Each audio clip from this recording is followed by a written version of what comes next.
Hello বন্ধুরা, আজ শ্রাবণ মাসের প্রথম সোমবার। আমার বাড়ির শিবকে আমি বেলপাতা দিয়ে পুজো করেছি। দুধ, গঙ্গা জল, ঘি, মধু দিয়ে বাড়ির শিব ঠাকুরকেই পুজো করেছি প্রথম সোমবার। আমার বাড়ির সব ঠাকুর, বজরংবলী, বাবা লোকনাথ, এখানে আমার রাধা গোবিন্দ,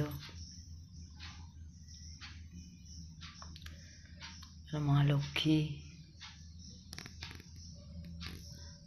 এখানে গণেশ, এটা আমার শাশুড়ি রাজ ঠাকুর। বাবার জন্মদিন শ্রাবণ মাস প্রথম সোমবার। তারকেশ্বরে গিয়ে আবার পুজো দেবো আমি দণ্ডি ঘাটে।